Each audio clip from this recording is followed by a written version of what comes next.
একসময় যাকে আমি নিজের স্ত্রী হিসেবে পেতে চেয়েছিলাম, আজ তাকে ভাবিমা বলে ডাকতে হচ্ছে। এর থেকে গা ঘিনঘিনে ব্যাপার আর কি হতে পারে? কথাটা বলে সিগারেটের টান দিয়ে ধোঁয়া আকাশে উড়িয়ে দিল সামনে থাকা সুদর্শন ব্যক্তিটা। বিয়েবাড়ির ঝলমলে আলোয়, তার আবছা আলোয় তার বেদনা সুস্পষ্ট। সিগারেটটা আঙুলের ফাঁকে রেখে বেদনা মিশ্রিত আকাশের দিকে তাকিয়ে বলল, আমাদের গল্পটা শুরু হয়েছিল ঠিক কোনো এক বিয়ে বাড়িতেই। মনে পড়ে আপনার সেদিনের কথা? বর্ষাকালে পুরুষ ব্যাঙ স্ত্রী ব্যাঙকে বলে, ওই দেখা যায়, ওই আমার বিল, এটা আমার বিল। আর স্ত্রী ব্যাঙ বলে, তোমার খালি গপ্প আর গপ্প। বরের ভাইদের হচ্ছে সেই অবস্থা। ব্যাঙের মতন গলা ফুলিয়ে কি আর হাতি হওয়া যায়? দাম্ভিকতার সাথে হেসে মেয়েটি কথা বলে পাশের চেয়ারে বসে। মেয়েটির চুলগুলো ভেজা, টুপটুপ করে পানি ঝরছে চুল থেকে, হয়তো সবেমাত্র গোসল করে বেরিয়েছে। পরনে কালো রঙের একটা শাড়ি, হাতে ছুঁড়ে নেই, কানে ফুল নেই, নাকে ধুল নেই, অথচ মুখে রয়েছে আলাদা এক মাধুর্যতা। মেয়েটির দিকে তাকিয়ে ইনহান বারবার দুই এক ড্রুপ গিলল, দৃষ্টি সামনে দাঁড়িয়ে চার রমণীর দিকে। তার মানে কি আপনারা টাকা দিচ্ছেন না? কনে পক্ষের আরেকজন বলে উঠল কথাটা। আহারার হাত ঘড়িটা ঢিল করতে করতে বলল, শোনো বাচ্চারা, তোমরা এসেছো চারজন, আমরা চাই তাই 4 দ্বিগুণে 8 টাকা দিয়েছি। আহার কথা শুনে পাত্রী রেগে গিয়ে বলল, সামনে যে খাবার দিয়েছি সেটা কি 8 টাকার খাবার? ওয়াহিদের কাঁধে হাত দিয়ে সায়ন বলল, ভাই জানতাম না তো তোমার বিয়ে বাড়ি এসে টাকা দিয়ে খাবার কিনে খেতে হবে। তাহলে তো আমরা রেস্টুরেন্টে খেয়ে নিতে পারতাম। সায়নের কথায় যেন তেলে বেগুনে জ্বলে উঠে খুশবু। জবাব দিল, আপনাদের মাথায় কমন সেন্সের অভাব, না হলে কি আর এই কথা বলতেন? চেয়ারে বসে থাকা মেয়েটি উঠে দাঁড়িয়ে আবার ফিরে এলো। তাকে আসতে দেখে বাকি 3জন সাইড হয়ে দাঁড়িয়েছে। কালো শাড়ি পরিহিতা মেয়েটা কোনো কথা না বলে সে ওয়াহিদের হাত নিয়ে খুব সাবধানে ধুয়ে দিল। দুলাভাইয়ের হাত ধুয়ে দেওয়া শালীদের অধিকার, এবং সেই অধিকারের টাকা আটকে দেওয়া বরপক্ষের ও বন্ধু ভাইদের বিয়েগত অধিকার। এখানে বিয়েগত অধিকার নিয়েই চলছিল এতক্ষণ বাক বিতণ্ডতা। মেয়েটির চুলগুলো এখনো খোলা, টুপটুপ করে ঝরা পানিগুলো ঠাঁই নিয়েছে কোমরে। আহারের দৃষ্টি সেদিকে স্থির হয়ে আছে। বিন্দু বিন্দু জল জমেছে তার কোমরের দিকটায়, যেন এক আমোদ টানে টানছেন তাকে। মেয়েটি আর কারো হাত না ধুইয়ে চলে যাচ্ছিল। তখন আহার বলে উঠল, এই যে মিস ভেজা চুল, আমরা তো আছি ভাই, আমাদের হাতটা কি ধুইয়ে দিবে? মেয়েটি মুচকি এসে এগিয়ে এসে বলল, খোদার 2 হাত দিয়েছেন মিস্টার লেডা ব্যাং, নিজেদের হাত নিজেরাই ধুয়ে নিন। সায়ন উচ্চস্বরে বলল, হাত না ধুইয়ে দিলে কিন্তু খাইয়ে দিতে হবে। আপনাদের বাড়িতে গরু আছে তাই না? আপনার বাবা গরু পালে? না, কেন বলুন তো? পালে তো। এই যে আপনি নাম্বার 1 বলদ। মেয়েটির কথায় উচ্চস্বরে হেসে ওঠে সবাই। অঘোষিতভাবে ছেলেপক্ষের নাম হয়ে গেল লেডা ব্যাঙের দল। আজ আকদ হচ্ছে ওয়াহেদ এবং অর্নি। চারিদিকে মানুষের হইচই। সেই হইচইয়ের মাঝে এই কনে পক্ষের করা হালকা ঝাপসা অপমান সহ্য করে মুরগির রানে কামড় দিয়ে ইনহান বলল, এই অপমান কি ভাই সহ্য করা যায়? কিছু একটা করতে হবে। 1 রাজা 2 রানী, দৌ আর সৌ। রাজবাড়িতে সৌরানীর বড় আদর, বড় যত্ন। সৌরানী 7 মহল বাড়িতে থাকেন, 700 দাসীতে সেবা করে, পা ধোয়ায়, আলতা পরায়, চুল বাঁধে। 7 মালঞ্চে 7 সাজি ফুল দিয়ে সেই ফুলে সৌরানী মালা গাঁথেন। 7 সিন্ধুকে ভরা 7 রাজার ধন, মানিকের গহনা, সেই গহনা অঙ্গে পড়েন। সৌরানী রাজার প্রাণ, আর দৌরানী বড় রানী, তার বড় অনাদর, বড় অযত্ন। রাজা 20 নয়নে দেখেন তাকে। একখানি ঘর দিয়েছেন ভাঙাচোরা, এক দাসী দিয়েছেন বোবা কালা, পরতে দিয়েছেন জীর্ণ শাড়ি, শুতে দিয়েছেন ছেঁড়া কাঁথায়। দৌরানির ঘরে রাজা মাধুর্যের কাঁধে হাত রেখে অর্নি দীর্ঘশ্বাস ফেলল। মেয়েটা কাঁদছে। অর্নির বলায় ক্ষীরের পুতুলের গল্পটাকে একসময় মাধুর্য সত্যি ভাবত। আজ বিয়ের পর সে যে বড্ড একা হয়ে যাবে মাধুর্য। এই সৌরানী দৌরানের গল্প যে তার জীবনের গল্প, তার মায়ের গল্প। থাক, আর বলতে হবে না। আমি আর চলে যাচ্ছি না। কাঁদিস না, তোর জন্য রাজপুত্র আসবে তো। ঘুটে গরনীদের রাজপুত্রও জুটে না। তাহলে বিয়েটা না করি। প্রার্থনা করি তুমি সুখী হও আপু। 2 চোখ পড়তে টলমলে পানি নিয়ে মাধুর্য বেরিয়ে এলো, আর অন্য চোখের পানি ফেলছিল তার মেহেদি রাঙা হাতে। বিয়ে নামক এই পবিত্র বন্ধনে বড্ড ভয় মাধুর্যের। মামার বাড়ি মানুষ হওয়া এই মেয়েটার রঙের কোনো সম্পর্ক নেই। ইচ্ছে হলে সে স্বপ্ন দেখে না, কারণ মৃত্যু যেখানে অবধারিত, স্বপ্ন সেখানে বিলাসিতা প্রিয়। আজ অন্যের বিয়ের পর সে আবার একা হয়ে যাবে, যেমনটা বাবার দ্বিতীয় বিয়ে এবং মায়ের মৃত্যুর পর হয়েছিল। পৃথিবীতে সবার সবাই আছে, তবে মাধুর্যের কেউ নেই, কোথাও কেউ নেই। তারা বড্ড নিঃসঙ্গ। অর্নি যখন কবুল বলছিল, মাধুর্য তখন চুপচাপ বসেছিল তার পাশে, ওয়াহিদের পাশে। অর্নিকে বেশ মানিয়েছে বটে। তারপর যখন ওদের অন্দরমহলে নিয়ে যাওয়া হলো পায়েস খাওয়ানোর জন্য, তখন নানি দাদিরা হাসি তামাশায় মশগুল। তখন একটা ঝামেলা হলো। ইনহানের হাত লেগে মাধুর্যের পায়ের কাছটায় সম্পূর্ণ পায়েস সমেত বাটি পড়ে গেল। মুহূর্তেই হয়েছেই থেমে গেছে। নীরবতা ভাঙল যখন কেউ একজন চেঁচিয়ে উঠল, একঘর মানুষ। বরপক্ষের সামনে অন্যের দাদি বললেন, এই মাইয়ারা সরাও এহেনতে। এটা এনে কি করে? জন্মের পর মায়েরে খাইছে, বাপে রাখে নাই ওরে কেন? এসব রাখম, শুভ কাজে অগ থাকা ঠিক না। আর এই মাইয়ারেও কই এই সেরি, তোর কি শরম নাই? তুই আইলে দেহস ঝামেলা বাজে, তাইলে কেন আসিস? কথাগুলো বলে সবার সামনে দিয়ে হিড় করে টেনে নিয়ে বের করে দিলেন মাধুর্যকে। বাহিরে তখন ভীষণ বৃষ্টি। মাধুর্য এক সমুদ্র অপমান যেন গিলে খাচ্ছিল বৃষ্টির পানির সাথে। স্বামীর করা অনবরত আঘাত ফ্লোরে নিস্তেজ হয়ে পড়ে আছে লতা। 9 মাসের ভরা পেটে শেষ লাথি দেওয়ায় রক্তের স্রোত নামছিল। ফ্লোরে রক্ত জমে রক্তের আস্তরণ পড়ছে। মানুষের রক্তের আলাদা গন্ধ। সেই রক্ত খুব সহজেই কালচে বর্ণ ধারণ করেছে। বন্ধ করে আলো নেই, বাতাস নেই। সে এক গুপছি করে নিস্তেজ হয়ে পড়ে থাকা লতার পাশে তার শাড়ির আঁচল ধরে শুয়ে হাত পা নেড়ে কেঁদে চলেছে নবজাতক। এখন অবধি নাভির নাড়টা কাটা হয়নি। লতার চোখ ধীরে ধীরে বন্ধ হয়ে আসছিল। ক্লান্তি নাকি প্রাণবায়ু বের হওয়ার প্রস্তুতি নিচ্ছে। বাচ্চাটা অন্ধকার অনবরত কেঁদেই চলেছে। কোত্থেকে এক কুকুর এসে গড় আওয়াজ করছিল। এই অন্ধকার ঘরে কুকুর এলো কিভাবে? তারপর হঠাৎ মনে হলো এ তো তার স্বামীর পোষা কুকুর ভুলু। মাংসের প্রচণ্ড ক্ষুধা ভুলু। লতার মনে হচ্ছে এ বুঝি তার সন্তানকে ভুলু কামড়ে খাবে। বাচ্চাটা অন্ধকারে এক ঝলক আলো দেখে চুপ হয়ে গেল। হাত নেড়ে কাছে ধরার চেষ্টা করছে মনে হচ্ছে। হঠাৎ ভুলু দৌড়ে এসে এক থাবা বসাচ্ছে বাচ্চার গায়ে। মাধুর্যের ঘুম ভেঙে গেছে। ঘামে জবজব করছে তার শরীর। ছোট মামি বসে পাখা দিয়ে বাতাস করছে। তার মামা হাত বুলিয়ে দিচ্ছিল তার চুলে। ক্লান্ত মাধুর্য মামার উড়োতে মাথা রেখে তার পেটে মুখ গুজে ফুফিয়ে কেঁদে ওঠেন। এতক্ষণ যা স্বপ্নে দেখেছিল এমনটাই নাকি হয়েছিল মাধুর্যের জন্মের সময়। কুকুর থাবা দেওয়ার ঠিক আগ মুহূর্তে জানালা ভেঙে ঘরে প্রবেশ করে মাধুর্যের মামারা। তারপর জমদূতে টানাটানি হয় 15 দিন মাধুর্যের মা লতাকে নিয়ে। মারা যান লতা বেগম মাত্র 18 বছর বয়সে। সন্তান জন্ম দিতে নয়, সন্তানকে বাঁচাতে নিজে মারা যান। অতিরিক্ত রক্তক্ষরণ, জরায়ু ক্ষত সৃষ্টি থেকে ইনফেকশন হয়ে মৃত্যুবরণ করেন। ছোট মামা তখন বিয়ে করেনি। সে যে মাধুর্যকে পাতলা গেঞ্জিতে করে তার বাবার বাড়ি থেকে আগলে এনেছিল আর দেয়নি, 2 হাতে আগলে রেখেছে, মানুষ করেছে। মাধুর্য ছোট মামিও তাকে নিয়ে টিকে আছে। সন্তান হলে যদি মাধুর্যের প্রতি টান কমে যায়, তাই সন্তান নেননি দীর্ঘ 8 বছর। পরবর্তীতে সবার কথা এবং মাধুর্যের আবদার পূরণের জন্যই হয়তো এক ছেলেকে জন্ম দিয়েছেন তারা।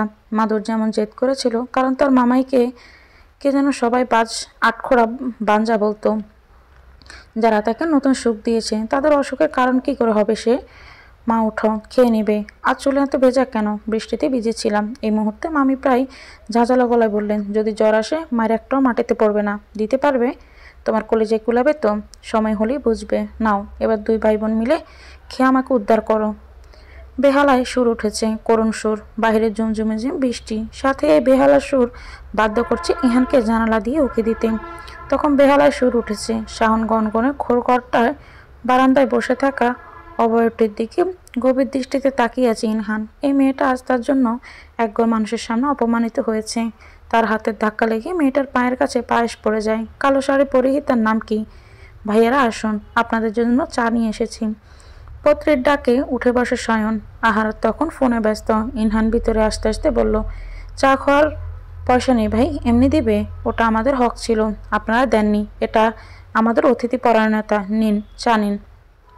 সায়ন পাত্রের হাত থেকে চা নিতে নিতে বলল, ব্যান সাহেবা, ভায়োলিনকে বাজাচ্ছে মাধু আপু। আহার সায়নের মুখ থেকে কথা কেড়ে নিয়ে বলল, কালো শাড়ি, ভেজা চুল। কেন, ক্রাশ খেলেন নাকি? না, ক্রাশ কেন খাবে? এসব উটকো ঝামেলায় আমরা নেই। খুশবু ইনহানের দিকে চায়ের কাপ বাড়িয়ে দিয়ে বলল, আপনি কি ক্রাশ খান না? খাই তো, খেয়ে আবার হজম করে ফেলি। কেন? বেশি ক্রাশ খাওয়ায় যদি মনে ডায়রিয়া হয়। তাদের কথোপকথনের মাঝে আরহার এসে বারান্দায় দাঁড়িয়েছে। মাধুর্য নামের মেয়েটির চুল এখনো ভেজা। বৃষ্টির ছাটে এসে ভিজে যাচ্ছে চুল। তার দিকে তাকিয়ে চায়ের কাপে চুমুক দিচ্ছে আরহার। ভেজা চুলের এই মেয়েকে নিয়ে সে রাতে বেশ অদ্ভুত স্বপ্ন দেখলো আরহার। নোনতা স্বাদের বিষাক্ত চুমুই ভেজা চুলের মেয়েটি ঠোঁটে হঠাৎ এমন কেন মিষ্টি লাগছে? কেন এবার সে এত গভীর চুমুতে আবদ্ধ এই ভেজা চুলের মেয়েটির সাথে? বাসার ঘরে ঢুকে অন্যের জন্য ওয়াহিদের প্রথম কথাই ছিল, এই তুমি কামিজের সাথে পেটিকোট পরেছো কেন? ওয়াহিদের কথায় তার দিকে করুণ দৃষ্টিতে তাকিয়ে আছে অন্নি। এমন কথা কেউ বলতে পারে? একটা দীর্ঘশ্বাস ফেলে অন্নি বলল, এটা পেটিকোট না, এটা প্লাজো। দেখতে তো একদম পেটিকোটের মতোই লাগছে। পেটিকোটের মতো লাগলেও এটা পেটিকোট না, এটার পিছনে অবশ্যই ইতিহাস আছে। আচ্ছা বলো দেখি, এই পোশাকের পিছনে ইতিহাস? অন্যের ইচ্ছে করছে দৌড়ে এখান থেকে পালিয়ে যেতে। কোন কপালে সে এই ইতিহাসের প্রফেসরকে বিয়ে করবে বলে মত দিয়েছিল? এখন কি তাকে সারা জীবন পরীক্ষা দিয়ে যেতে হবে? আচ্ছা, একটু পরে তো সে আবার জিজ্ঞেস করবে না বাসরাতের পেছনের ইতিহাস কি? কি হলো বলো না, নাকি জানো না? প্রথমে ধরতে পেরেছিলাম পারো না। আচ্ছা, তোমার প্রিয় সাবজেক্ট কি? অর্ণির মনে হচ্ছে সে ভাইবা বোর্ডের পরীক্ষা দিচ্ছে। পাশে থাকা এক গ্লাস পানি ঢকঢক করে গেলে অর্ণি পাশের টেবিলে গ্লাস রেখে বলল, 1930 থেকে 1940 সালের দিকে অ্যাভান্টগার্ডে ফ্যাশনের এই পোশাক বেশ পরিচিত লাভ করে। তৎকালীন বিখ্যাত কিছু অভিনেত্রী এই পোশাক পরিধান করেছিলেন। 1960 দশকের শেষ এবং 1970-এর গোড়ার দিকে এটি বেশ জনপ্রিয় হয়ে ওঠে। মাঝে ভাটা পড়েছিল, তবে ইদানিংকালে আবার দেশে বেশ জনপ্রিয় হয়ে উঠেছে। বাহ, বেশ জানো তো। এবার বলো, তুমি কি শিওর 1930 দশকের দিকে এর উদ্ভাবন হয়? অনির ইচ্ছে হচ্ছে খাটটা উঠিয়ে সামনে বসে থাকা এই স্বামী নামক যন্ত্রের মাথায় একটা বাড়ি দিতে। ভাইবা একদম হচ্ছে নাকি জানি না, দয়া করুন, আমি ঘুমাবো। এই তোমাদের মতো ছাত্রীদের এক দোষ, পড়া না পারলে বাহানা, না জানলে শিখতে পারবে না। বলুন, শুনছি। এই বলে অর্ণি বালিশ হেলান দিয়ে বসে, আর ওয়াহেদ হাত নেড়ে এমনভাবে কথা বলছিল যেন সে ক্লাস নিচ্ছে। খুব গুরুত্বপূর্ণ বিষয়। বুঝলে তুমি ঠিক বলনি। এর শুরু মূলত 1920 সালে। 1920 সালে ফরাসি ফ্যাশন ডিজাইনার ও স্যানেল ব্র্যান্ডের প্রতিষ্ঠাতা কোকো শ্যানেলের হাত ধরে উপরে চাপা নিচে ঢোলা প্যান্ট প্রথম জনপ্রিয়তা পায়। তারপর একটু বলে ওয়াহেদ অর্ণির দিকে তাকিয়ে দেখলো অর্ণি ঘুমিয়েছে।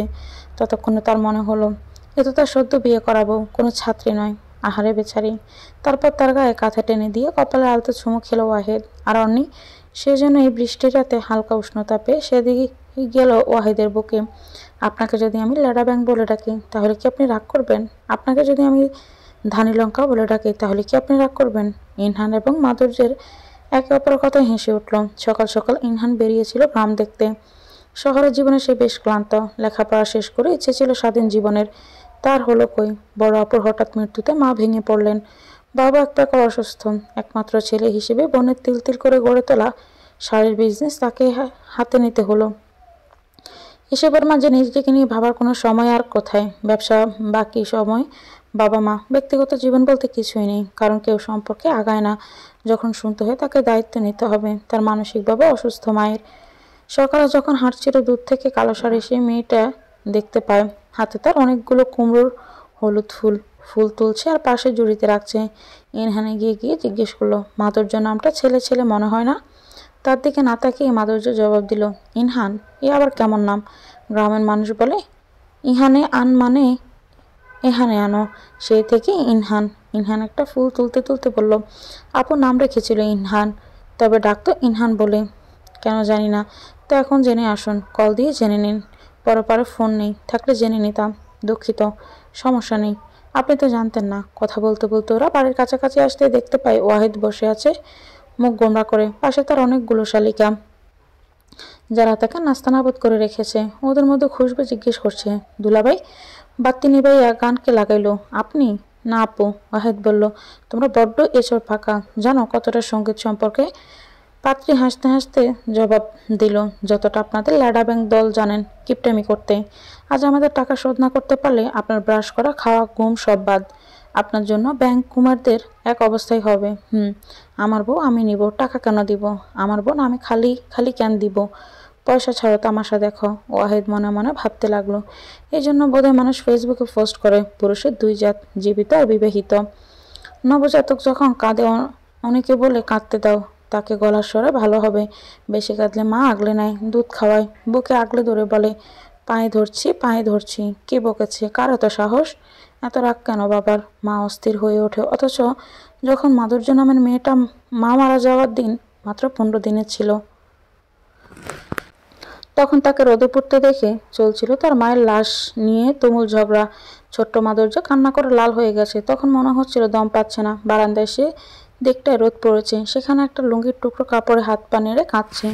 তখন দুপক্ষে তুমুল ঝগড়া। উঠোনে রাখা লাশ তারা দিবে না, তাদের বাড়ির বউ বলে কথা। এদিকে এত কষ্টের মৃত্যুর পরও গ্রামে কবর দিতে দিবে না মাধুর্যের মামারা। ছোট্ট মেয়েটার দিকে কে খেয়ালই করছে না। হঠাৎ ওর মামা মইনুল হোসেন তাকিয়ে দেখে তাকে। লোকচক্ষু সবার আড়ালে চুরি করে আনি এই এক রত্তির মেয়েকে। নিজের টি শার্টে লুকিয়ে পেঁচিয়ে নিয়ে দৌড়ে চলে আসে তাদের গ্রামের দিকে। এদিকে কাঁদতে থাকা মাধুর্যের প্রায় নিস্তেজ। সেদিন মাধুর্যকে নতুন প্রাণ দিয়েছিল আরেক মা। সে মায়ের নাম প্রকৃতি। জুপজুপিয়ে বৃষ্টি এলো। আঙুলের ডগায় করে মামা সেই পানি দিয়ে তার গলা ভিজিয়েছিল। সে পেল নতুন জীবন। এরপর থেকে আর কোনো মইনুল সাহেবও গ্রামে যায়নি। না মাধুর্যের মায়ের কবর অবধি একটা বার জিয়ারত করেনি মাইনুল সাহেব। পাত্রী বসে আছে, তার কোলে একটা পাখি। মাধুর্যের জন্মদিনের উপহার হিসেবে এনেছিল তার ভাই রুদ্র। সেদিক দিয়ে শেষ বাজাতে যাচ্ছে সায়ন। ওই দিকটায় ছায়া বসবে সে, ওখানে নেটওয়ার্ক বেশ ভালো। থিসিসের জন্য কিছু ইনফরমেশন প্রয়োজন। পাত্রী মাথা তুলে দেখলো সায়ন এক হাতে ল্যাপটপ, অন্য হাতে পানির বোতল নিতে যাচ্ছে। তার দিকে না তাকিয়ে পত্রী ময়নার গায়ে হাত বোলাতে বোলাতে বলল, জানিস ময়না, শেষ বাজানো কতটা খারাপ আমি বুঝি না। একজন শিক্ষক হয়ে কিভাবে রাস্তার বখাটে ছেলের মতো শীষ বাজাচ্ছে। তারা কি জানে না? গুণীজনেরা বলেন শীষ বাজালে মুখের বরকত থাকে না। পাত্রের কথায় কপাল কুঁচিয়ে সায়ন তাকিয়ে দেখল 17 কি 18 বছর বয়সের মেয়ে বসে আছে, তার হাতে পাখি, পাখির হাতে পাখি। আচ্ছা, মেয়েটা কি জানে? সে তো জ্ঞান দিতে এসেছে, তার জ্ঞান পরীক্ষা করা যাক। পাত্রী না তোমার নাম? তোমার নামের অর্থ কি জানো? না। বেশ তো, থামেন, আমরা আপনাদের ছাত্রী না। আপনারা সবগুলো টিচার বলে আমাদের সারাদিন জ্ঞান দেবেন, তা হচ্ছে না। বিয়ে বাড়ি, আর তাছাড়া লকডাউনে কলেজ বন্ধ, তাই নো পড়ালেখা বলে গটগটিয়ে চলে গেল পত্রী। শয়ন গালে হাত দিয়ে ভাবছে, সে কি ধীরে ধীরে ওয়াহিদ ভাইয়ের মতোই হয়ে যাচ্ছে? প্রতিদিন 15 মিনিট প্রাণ খুলে হাসলে 20 থেকে 40 কিলো ক্ষয় হয়। কারো কণ্ঠস্বর শুনে উঠানে বসে থাকা অনেক খুশবে এবং পত্রী চিৎকার করে ওঠে। দৌড়ে গিয়ে ঝাঁপিয়ে পড়ে সেই ব্যক্তিটির উপর। দাদাভাই, কখন এলে? তুমি এত কালো হয়েছ কেন? অর্ণির প্রশ্নে সাকিব অর্থাৎ ওদের দাদাভাই বলল, বুড়ি দূরে থাক, এই লকডাউনের বিয়ে করেছিস, সামাজিক দূরত্ব বজায় রাখবি, 6 ফুট। সাকিবের কথায় অনেক গাল ফুলিয়ে বলল, টিটকারি মারলে? দিলে কোনো বিয়ে? তাদের কথার মাঝে কথা থেকে যেন তারেকা বানু এসে কান্নায় ভেঙে পড়লেন। তারেকা বানু হচ্ছেন সাকিব এবং অর্ণির দাদি যান। সাকিব সেনাবাহিনীতে আছেন। বৈশ্বিক মহামারীর কারণে প্রায় 6 মাসের পর বাড়ি এলেন, যদিও আসতে চাননি, তবে বোনের বিয়ের জন্য আসতে হলো। এজন্য তাকে টেস্ট করিয়ে আসতে হয়েছে। সুরক্ষার জন্য 2বার টেস্ট এক্সরে করিয়ে এসেছে। তার নাতি এতদিন পর আসছে, শুনিয়েছে। এসব বলে কান্নায় ভেঙে পড়লেন তিনি। দাদিজান, আমি ঠিক আছি, আপনি কাঁদবেন না। তুমি বাবা কখন আইসো? সকালে আইয়া এখন আমার লোকে দেখা করলা? দাদিজান, আমি সকালে না, কিছুক্ষণ আগেই আসলাম। গোসল করে কাপড় বদলে এদিকে এসেছি, কারণ আমার জন্য তো আপনাদের ক্ষতি করতে পারি না। দাদিকে বুঝ দিয়ে সাকিব খুঁজতে লাগলো তার সূর্য তামসীকে। কোথায় সে? কিছুক্ষণ পরে তার দেখা পেল সাকিব। মরিচ গাছ থেকে মরিচ তুলছে সে। মৃদু পায়ে এগিয়ে গেল তার দিকে। তারপর মরিচ তুলতে তুলতে বলল, হাত জ্বলছে, ফুল দিবে কে? কেন? সূর্য আলো দিবে। তামসীকে পথ দেখাবে। ক্ষুধা লেগেছে, খেতে দিবি, আয়। বলে সাকিব হাত ধরে টেনে নিয়ে যেতে লাগলো মাধুর্যকে সাকিব সূর্য তামসী বলে ডাকে, যার অর্থ অন্ধকারাচ্ছন্ন রাতের সূর্য। মাধুর্যের প্রতি সাকিবের এই আমর টান তারেকা বানুর মোটেও সহ্য করতে পারেন না। ও যে একটা অলক্ষণে মেয়ে, মা মূল্য জীবনে বাপের দেখা নাই, এমন মাইয়া সে নিবে না। কারণ সাকিব তার একমাত্র নাতি, বংশের প্রদীপ, অথচ পোড়া কপাল। এই মাইয়া জোকের মতো লাগছে তার নাতির পিছনে। দুপুরবেলা আরহার, ওয়াহিদ, সায়ন, ইনহানদের সাথে খাবার টেবিলে পরিচয় হলো সাকিবের সাথে।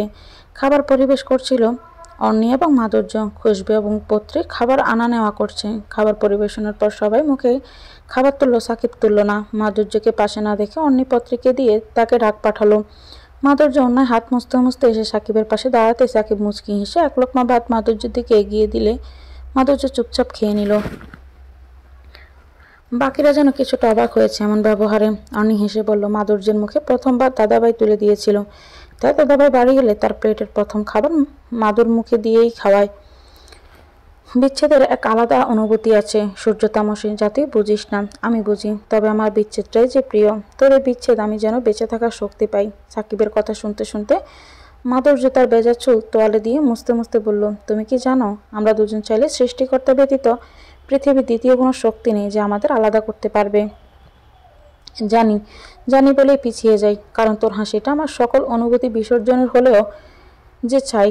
সাকিবের কথায় জবাব দেয় না মাধুর্য। বেজা কাপড় মিলতে থাকে বাঁশের আড়ালে। তারপর তার কাছে গিয়ে বলে, জেরিন আপুকে বিয়ে করে ফেললে হয়। তোমাদের সম্পর্কের বয়স তো আর কম হলো না। চোখ মুখ শক্ত হয়ে এলো সাকিবের। দাঁতে দাঁত চেপে বলল, সম্পর্কটা নিছক সম্পর্ক, তা দিয়ে সংসার হবে না। আমাকে নিয়ে আর অশান্তি করো না। সারা জীবন তোমাদের সান্নিধ্যে থাকতে চাই, একজন মেন্টর হয়ে।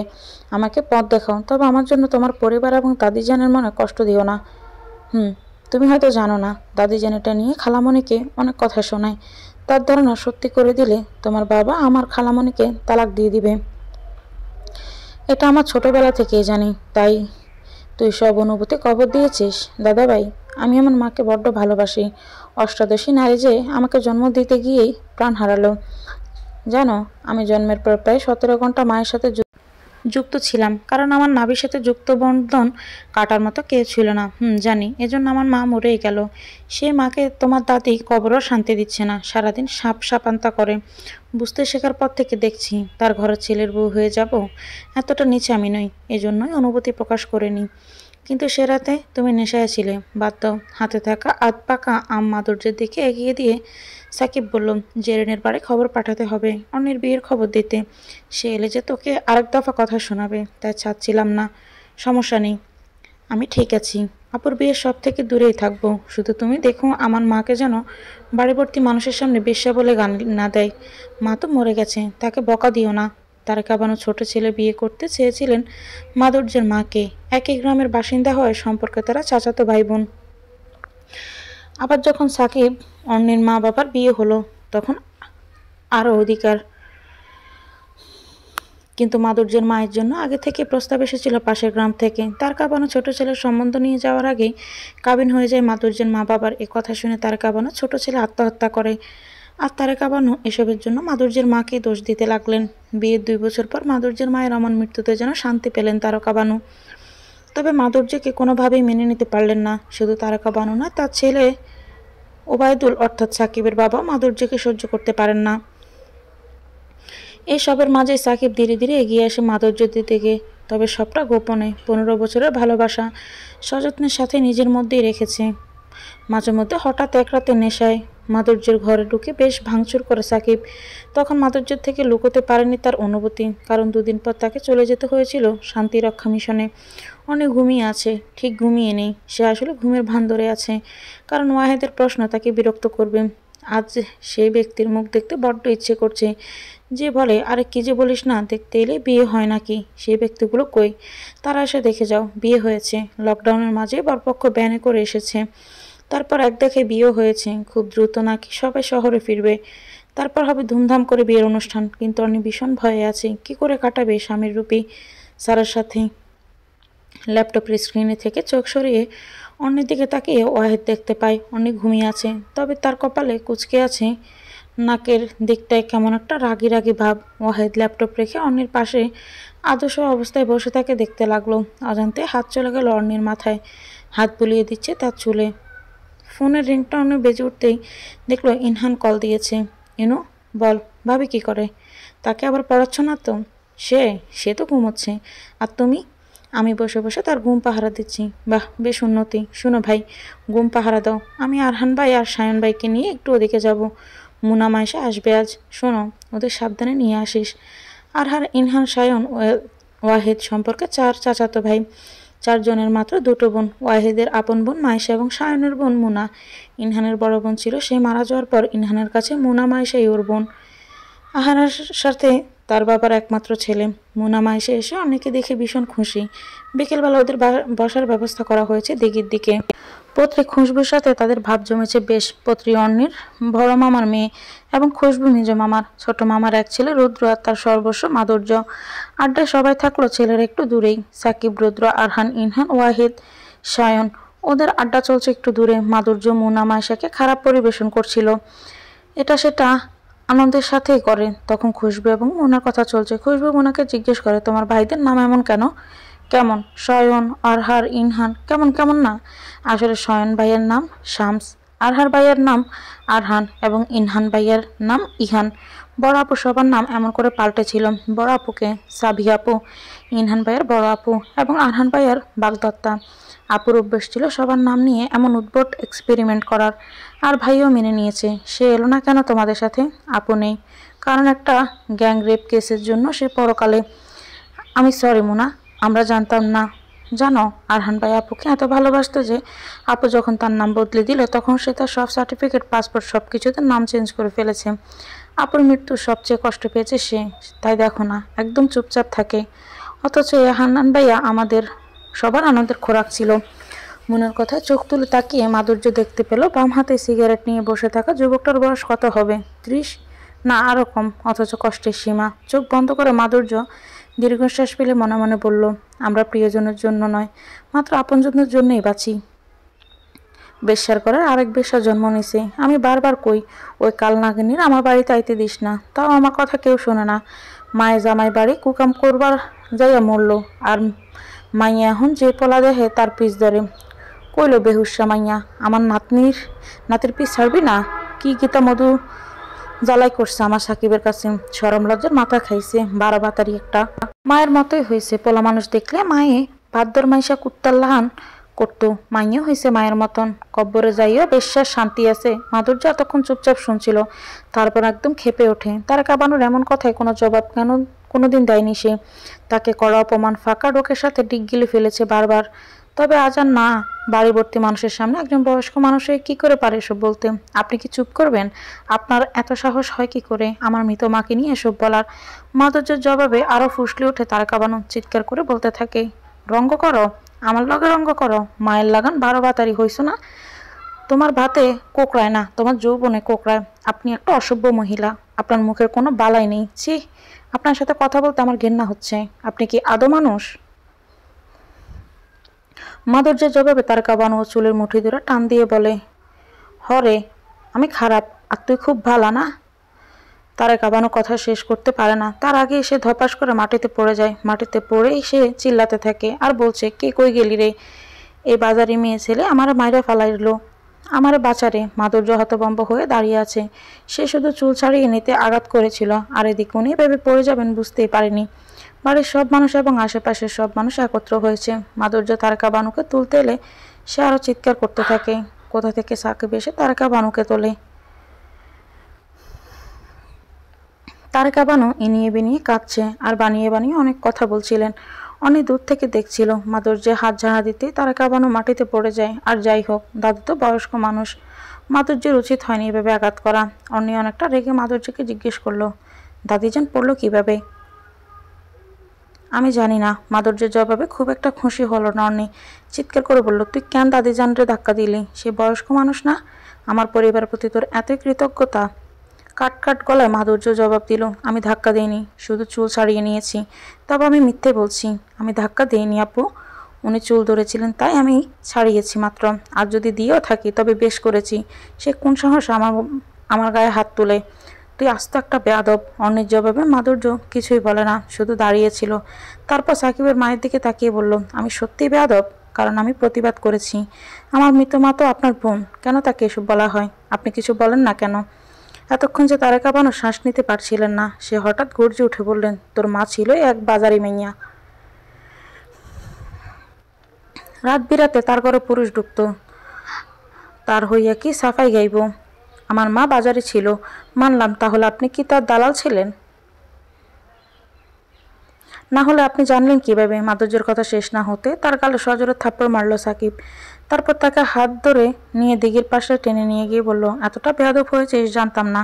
শুনেছিলাম তোর বাবা বেয়াদব, আজ তার প্রমাণ পেলাম। হাজার হোক, তুই আর বিস্ত। দিঘির এপার ওপার বাড়ি, এপাশে সাকিবদের বাড়ি, ও পাশে মাধুর্যদের। এদিকে টেনে নিয়ে আসা মানে সাকিব তাকে বাড়ি থেকে বের করে দিয়েছে। মাধুর্যের সেদিকে কষ্ট নেই, কষ্ট শুধু এটাই, তার মৃত মাকে এত বাজে কথা বলে অথচ কেউ প্রতিবাদ করে না। মাঝে মধ্যে ইচ্ছে হয় দিঘিতে ডুব দিতে। গলায় কলসি বেঁধে সন্ধে নেমেছে, চারিদিকে ছড়িয়েছে ঝিরিঝিরি বৃষ্টি হচ্ছে। মাধুর্য তখন দিঘির শেষ সিঁড়িতে বসে আছে। দূর থেকে কেউ জানবেও না এখানে কেউ আছে। মাগরিবের আজান দেওয়া হয়েছে। তার ছোট মামা হয়তো খুঁজতে খুঁজতে এলো বলে ঠিক তখন কাঁধে কারো স্পর্শ অনুভব করে। মাধুর্য চোখ বন্ধ করে তার পেটের দিকটায় মুখ গুজে কাঁদতে লাগলো। আর একটি হাত খুব শান্তভাবে তার মাথায় বুলিয়ে দিচ্ছে কেউ। আমার মাকে এত কিছু বলে, তোমরা কেন কিছু বলো না? আমার মাঝে মধ্যে মরে যেতে ইচ্ছে করে। আমি মরে গেলে আমাকেও এসব বললে মেনে নিবে? হঠাৎ হাত থেমে যায়। মাধুর্যের কান্নার ধমক তখন বেড়েই চলেছে। গম্ভীর তখন কেউ বলল, একজন সংগ্রামী নারীর গল্প শুনবে? সে এত অল্পতে ভেঙে পড়তো না। ননিবালা দেবী, যার শরীরে প্রবেশ করানো হয়েছিল লঙ্কা বাটা, তবুও গোপনাঙ্গ দিয়ে। ভাবুন তো, আমরা একটা কাঁচামরিচ কামড় লাগলে কেমন করি, আর এখানে তো 2 বাটি। সে কি ছিল জানেন? বাংলার প্রথম মহিলা রাজবন্দী ননিবালা দেবী। আপনি সামান্য কারো কথায় মরতে যাচ্ছেন? টানা 2 ঘন্টা বৃষ্টিতে ভিজে মারযুদ্ধ নেতিয়ে পড়েছে। আদো আদো চোখে তাকিয়ে দেখলো আরহান বসে আছে। আহারার না, আরহান নাম ঠিক মনে করতে পারছে না, তবে এটা খেয়াল হচ্ছে এই মানুষটা বুকে এক সমুদ্র কষ্ট, সেই কষ্টের সমুদ্রে মাথা রেখে চোখ বুঝলো মাধুর্য। তারপর বিড়বিড় করে বলল, আমার বাঁচতে ইচ্ছে করে না, সারা শরীরে হাজারো যন্ত্রণা। কেউ কারো দুঃখের ভাগ নেয় না মিস, নিজের কষ্টের উপশম নিজেই খুঁজতে হয়। আপনার সারা অঙ্গে যখন বিষ তখন ওটা আপনাকেই হতে হবে। মাধুর্য ঘুমন্ত গলায় বলল, আমার এই অঙ্গের বিষে যে জারিতে পারে সোনার এই যৌবনখানি দান করিব তারে। মাধুর্যের যখন ঘুম ভাঙে তখন সে নিজের বিছানামায় গুটি সুটি মেরে শুয়ে আছে, পরনে রাতের পোশাক। নিশ্চয়ই মামিম্মার কাজেটা। গতকালকের ঘটনা মনে হতেই ভেতরে দুমড়ে মুচড়ে যেতে লাগলো মাধুর্য। না, সে এত সহজে হেরে যাওয়ার মেয়ে নয়, নিজেকে মানিয়ে নিতে সে জানে। বিছানার পাশে টেবিলে রাখা ল্যাপটপে দ্রুত সার্চ করলো বাংলার প্রথম মহিলা রাজবন্ধু সম্পর্কে, কারণ তার যে বারবার মনে হচ্ছে আরহান নামক মানুষটা তার স্বপ্নে এসেছিল, বাস্তবে নয়। যদি সত্যি ননিবালা দেবী নামক কেউ থেকে থাকে তবে কাল সাজের বেলা সেই মুহূর্তটা সত্যি। হ্যাঁ, এই তো সব সত্যি এসেছে গতকাল। তবে আরহানের বুকে সত্যি মাথা রেখে ঘুমিয়েছিল সে, ভাবতে ফাঁকা ঢোক গিলল মাধুর্য। পুরো দিন মাধুর্য নানান কাজ করে কাটিয়েছে, বাড়ির উত্তর দিকে যায়নি, কারণ উত্তর দিকে দিঘি পার হলে সাকিবদের বাড়ি থেকে আজ অনেকে কাজ করছে। সে নিজেকে ব্যস্ত রেখেছে, লাইব্রেরি গুছিয়েছে, সালোয়ার কামিজ বানিয়েছে, ঘরের পাশে থাকা জারুল গাছের নিচে বসে কচি পেয়ারা পাতা চিবিয়েছে। এবারে সবাই যখন সাকিবদের বাড়ি ব্যস্ত, তাই নিজের রান্না নিজেই করেছে। লোটটা শুটকি ভর্তার সাথে গরম ধোয়া ওঠা ভাত। শুটকি ভর্তা করতে প্রথমে শুটকি মাছ ছোট ছোট করে কেটে পানিতে ভিজিয়ে রোদে রেখেছে, তারপর পেঁয়াজ রসুন কেটেছে। মাছ হালকা সিদ্ধ করে ছেঁচে বেশি করে ঝাল দিয়ে সরিষার তেলের সাথে ভর্তা করেছে। রান্না শেষে অনেক সময় নিয়ে গোসল সেরে যখন ঘরে এলো তখন দেখতে পাই ইনহান এবং পত্রী বসে আছে। মিস ধানীলঙ্কা, চলে এলাম বিনা দাওয়াতে আপনার বাড়ি।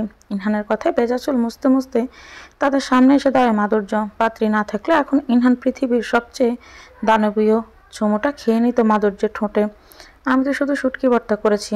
মাধুর্যের কথা ইনহান জবাব দেয়, চলবে না, দৌড়বে। পত্রী ততক্ষণে 4 প্লেট ভাত বেড়ে নিয়েছে। 4 প্লেট দেখে কপাল করছে মাধুর্য জিজ্ঞেস করে, এখানে 3 জন, বাকি একজনকে? বারে, ছোট চাচা খাবেন না? সে তো সাকিব ভাইদের বাড়িতে খাবে না। চাচা এলো বলে মাধুর্য দেখতে পেল তার ছোট মামা ঘরে ঢুকছে, তার হাতে গাছের পাকা আম। সকাল গড়িয়ে দুপুর হয়ে এলো, মাধুর্য এ বাড়ির দিকে আসেনি। সাকিব সকালে একবারও বাড়ি গিয়েছিল, তখন মাধুর্য ঘুমেছিল। খুব ইচ্ছে করছিল তাকে বুকে জড়িয়ে নিয়ে কিছু সময় ঘুমোতে, কিন্তু হাতে এত কাজ ছিল যে সে সময় করে উঠেনি।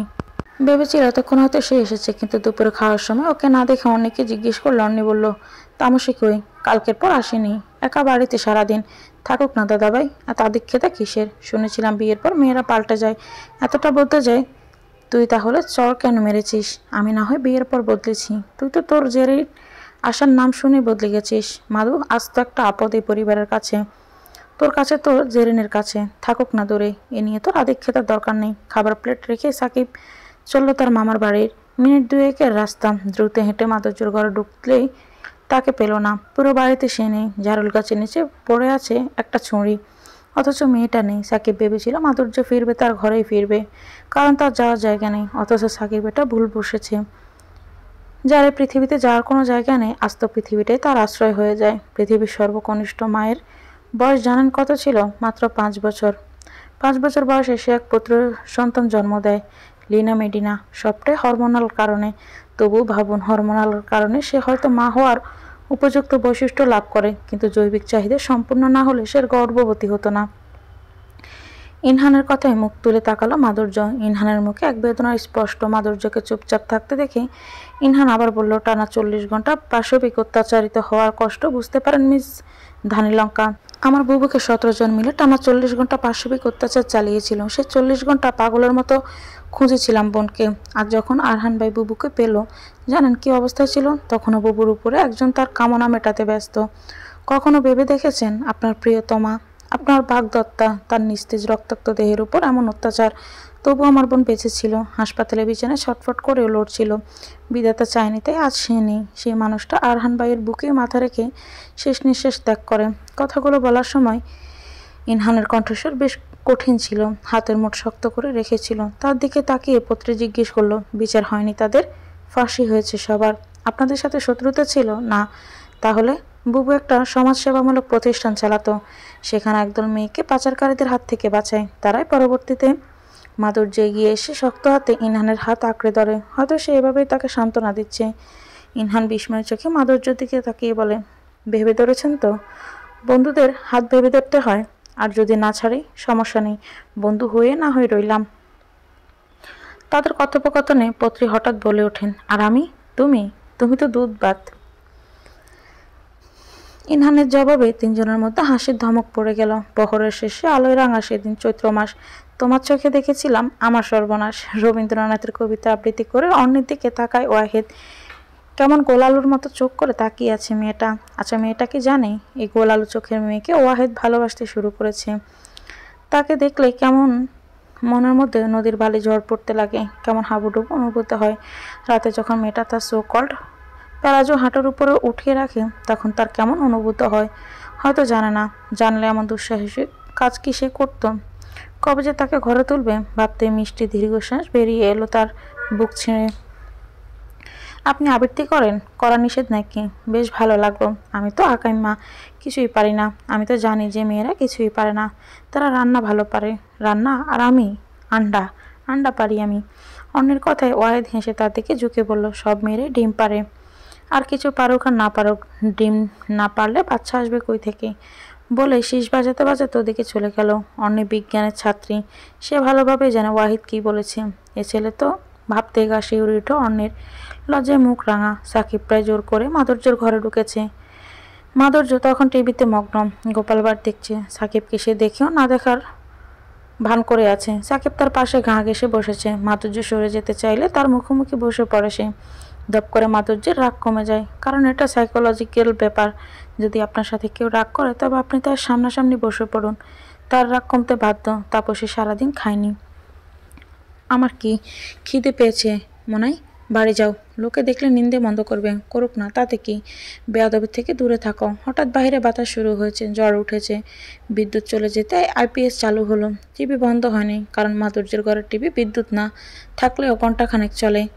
সাকিব মাধুর্য হাত নিয়ে খেলা করছে। ভুল করছো দাদাভাই, বাড়ি যাও। তোর বিষাক্ত চুমুর বিনিময়ে আজ মরতে ইচ্ছে করছে, বিলেন হতে ইচ্ছে করছে তোর সিনেমায়। দিবি আজ অবাধ্য হতে, তোর সবটা নিতে। সাকিবের কথায় চমকে ওঠে মাধুর্য। ভালোভাবে খেয়াল করে দেখে সাকিবের চোখ ভীষণ লাল। যেভাবে ডুলছে সে নেশাগ্রস্ত।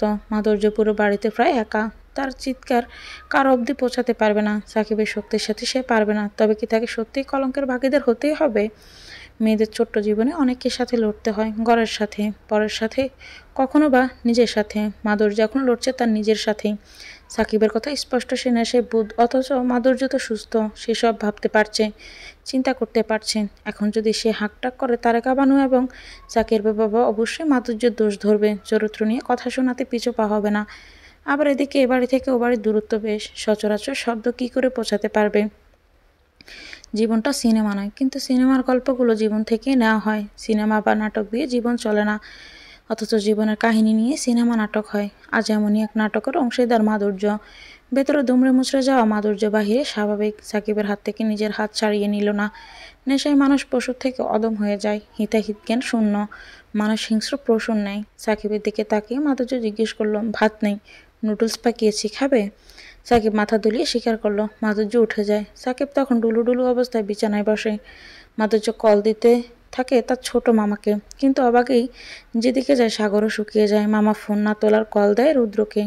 রুদ্র যখন ঘরে এলো সাকিব তখন প্রায় ঘুমে। মাধুর্যের ফোন কল পেয়ে দ্রুত ছুটে এসেছে সে। মাধুর্য তখন নুডলসের নাম করে অন্য ঘরে দরজা দিয়েছে। এমন না সাকিব কিছু বলেনি, তাকে বেশ ডাকাডাকি করেছে, চেঁচামেচি করেছে। মাধুর্য চুপচাপ তখন অন্য ঘরে বসে আছে। রুদ্র এলে মাধুর্য ভাইয়ের আশ্রয়ে যেন নতুন জীবন পেল। সাকিবকে বিছানায় শুইয়ে দিয়ে রুদ্র বোনকে নিয়ে অন্য ঘরে চলে যায়। এই ঘটনা কাউকে জানানো যাবে না, বিশেষ করে তারেকা বানুকে, কারণ সে জানলে দোষ তো সব মাধুর্যেরই হবে। বরপক্ষ চলে গিয়েছে। সকাল সকাল ইনহান বেরিয়েছিল মাধুর্যকে খুঁজতে, তবে দেখা মেলেনি। মাধুর্য আজ বেশ বেলা করে ঘুমিয়েছে। ও বাড়িতে বিয়ের ধুম পড়েছে। ছাদের এপাশ ওপাশ থেকে দেখা যায়। সেদিনের ঘটনা সে বলে নিতে যেতে চাচ্ছে না। একা একা নীরবতা ঢের প্রিয় তার। শুনলাম মাধুর্য নাকি বরপক্ষের সাথে ঝামেলা করেছিল। এই মেয়ের আসলে দোষ আছে। দাদি ঠিক বলে লক্কর জক্কর ভালো না। জেরিনের কথা শুনে খুশবু সবটা সাকিবের মাথার মায়ের কাছে বলে। সাকিবের মা তার ছেলের হবু বউকে ডেকে এনে জিজ্ঞেস করতে বললে, আপনার কি মনে হয় আমার মুখের বাসা বস্তি মার্কা? আমি এমন বাসা বলি না। জেরেনের এমন জবাবে খুশবু জবাব দেয়, আমি কি মিথ্যে বলছি? তুমি বলো নি? লক্কর জক্কর ভালো না, সব কথাই নিজেদের দিকে নেও কেন? তুমি বলেছ বোনেরা মিলে গ্যাং চালাও নাকি? গুন্ডা বাহিনী? হ্যাঁ, আমরা গুন্ডা বাহিনী। আর তুমি কি? উল্ট ব্যবসায়ী চামড়া। এ মেয়েই সাহস কম না। তুমি বললে ভালো, আমরা বললেই দোষ। সবাই কেন তোমার বোনের পিছনে লাগে? এটা ভাবছো কখনো? কারণ তোমাদের মতো ফাজিল শয়তান না নানীদের জবাব দেয় না বলেই আজ এই অবস্থা। জবাব দিলে বেয়াদব খেতাব পেতে হয়। যদি সময় মতো জবাব দিত, তবে কি আর তোমাদের মতো চুনুপুটি সাহস করে এসব বলার? খুশবু মুখ সামলে কথা বলো। তুমি মুখ সামলাও, না হলে পানের সাথে বিছুটি পাতে বেটে খাইয়ে মুখ বন্ধ করে দিব। রাগে দুঃখে খুশবুর কান্না পাচ্ছে। মানুষ এত বেহায় হয় কি করে? এদের আর কোনো কাজ নেই। এরা নাকি আবার এই শিক্ষিত সমাজের অংশ, জানে না কিভাবে সম্মান দিতে হয়, আর এসেছে সম্মান নিতে। জেরেন এসেছে মানে মাধুর্য এ বাড়িতে না আসাই ভালো। তারা খাওয়ানো কম ছিল। কি যে এই মেয়েটাও হাজির। বিকেলবেলা মাধুর্য বসে আছে নিজের ঘরের বারান্দায়, সিএমের উপন্যাস পড়ছিল। হঠাৎ করে তার ফোন বেজে ওঠে। বাইরে চোখ রেখে মাধুর্য কল রিসিভ করে বলল, আসসালামু আলাইকুম, আমি আরহান বলছিলাম। ভারী সাবলীন এবং তীব্র পুরুষ কণ্ঠস্বর শুনে মাধুর্য শুধু মনে হলো ভাগ্যকে কখনো নিমন্ত্রণ দিতে হয় না। জন্ম মৃত্যু এবং অনেক কিছুই আমাদের না জানিয়ে যথাসময়ে চলে আসে। আপনি কি কমফোর্টেবল? বাইকে উঠে ওনা ঠিক করতে করতে মাধুর্য জবাব দেন, আসলে মামা ব্যতীত কারোর সাথে এভাবে যাওয়া হয়নি, তাই আর কি। আমি দুঃখিত, আপনাকে সাথে নিতে বলা হয়েছে। আরহানের কণ্ঠে স্পষ্টতা। সমস্যা নেই, তবে হেলমেটটা পরতে পারবো না, দম বন্ধ লাগে। তাহলে বেশ, আমার বুক পকেটে একটা রোদ চশমা আছে, এটা নিয়ে পড়ুন। আরে না, প্রয়োজন নেই। গ্রামের রাস্তা বেশ ধুলোময় ম্যাম। আপনি আগামী কয়েক ঘন্টা আমার কাছে অনেক আমানত। মাধুর্য কথা না বাড়িয়ে চুপচাপ চশমা হাতে নেয়। কিছুক্ষণ আগে যখন আরহান কল দিয়েছিল তখন তাকে বলেছিল তৈরি হয়ে নিতে, তারা বিয়ের কেনাকাটা করতে যাবে। যেহেতু বিয়েটা হয়েছে, এখন শুধু অনুষ্ঠান বাকি। মাধুর্য এবং আরহানের বাগে পড়েছে পোশাক বাছাইয়ের বিষয়। ছেলেরা যেহেতু সবাই একরকম পাঞ্জাবি, তাই মাধুর্যকে নিয়ে এসেছে আরহান মেয়েদের শাড়ির জন্য সবুজ কালেকশন করতে। ইনহান আগেভাগে কয়েকটা নমুনা বেছে রেখেছে। যেহেতু বিয়ের অনুষ্ঠান, তাই স্বভাবগত কারণে লাল এবং হলুদ পাঞ্জাবি দেখছিল আরহান। তবে দুই কালারের পাঞ্জাবি সরাসরি নাকচ করে দিল মাধুর্য। লাল অথবা হলুদ কি ভালো হতো না? আপনি জানেন না পুরুষের জন্য লাল এবং হলুদ পরিধান ইসলামে নিষিদ্ধ? জানা ছিল না। মাধুর্যের জবাবে বেশ পুলকিত বোধ করলেন আরহান। মুচকি হেসে বলল, বাহ, আপনি তো বেশ অনেক জানেন। হয়তো যা জানা প্রয়োজন আমি ততটাই জানি। আচ্ছা, অন্য কালার দেখি। চাইলে মিক্সড লাল বা হলুদ নিতে পারেন, আমরা না হয় একটু ভিন্ন পরব। আপনার পছন্দ সই নিয়ে নিন। ছেলেদের জন্য কেনাকাটা করে মাধুর্যকে নিয়ে শাড়ি শোরুমে এসেছে আরহান। সেখানে আগে থেকে জেরিন এবং সাকিব ছিল। মাধুর্যকে দেখে ইহান এগিয়ে গিয়ে বলল, উফ, চারপাশে কি গরম, ঝালে গরম লেগে যাচ্ছে। আরে, এ কে এসেছে? এ তো মিস ধানি লঙ্কা। তাই তো বলি, এত গরম কেন লাগছে? ইনহানের কথায় মুচকি হাসি হেসে তার পাশে দাঁড়ায় মাধুর্য। আরহান সাকিবের সাথে কুশল বিনিময় করে ইনহানকে জিজ্ঞেস করে, আর কেউ এসেছে কি? না। ইনহান জানায় এসেছে। ওরা গিয়েছে আইসক্রিম আনতে। লোক পাঠাতে চেয়েছিল, তবে পত্রী খুশবু শয়নকে নিয়ে বাইরে আছে। সাকিব মাধুর্যের দিকে তাকিয়ে আছে। প্রায় 3 দিন পর আজ মাধুর্যকে দেখতে পাচ্ছে সজ্ঞানে। কালো সালোয়ার কামিজ দারুণ লাগছে মাধুর্যকে। মাথায় দেওয়া ঘুমটার জন্য বউ বউ একটা ভাব এসেছে। মাধুর্যের হাতে শুধু একটা রোদ চশমা। একজন কর্মচারী তাদের শাড়ি দেখাচ্ছিল। জেরেনের পছন্দ হলো লাল রঙের শাড়ি। এদিকে মাধুর্য বেশ সময় ধরে হাতে নিয়ে বসে আছে কলাপাতা রঙের শাড়ি। সে মুখে কিছুই বলছে না। জেরিন তার পছন্দ মতো সবটা করছে। শাড়ি পছন্দ করার ক্ষেত্রে মাধুর্য কোনো চাহিদা দেখায়নি, কারণ জেরিন তার ইচ্ছে কোনো মূল্য দিবে না। চলে আসার সময় হলে সাকিব মাধুর্যকে তাদের সাথে যেতে বললে আরহান সাকিবকে বলল, ভাই, আমি ওকে নিয়ে এসেছি আমানত হিসেবে, আমি ম্যামকে দিয়ে আসবো। আরহানের কথায় দ্বিমত করার সুযোগ সাকিব পায়নি, কারণ মাধুর্য তার পূর্বে আরহানের বাইকে উঠে বসেছে। কেমন একটা ঝিমঝিম অনুভূতি হচ্ছে সাকিবের মাথায়, পিছনটায়। মনে হচ্ছে তীব্র যন্ত্রণা দিয়ে কেউ নিয়ে যাচ্ছে তার প্রাণবায়ু।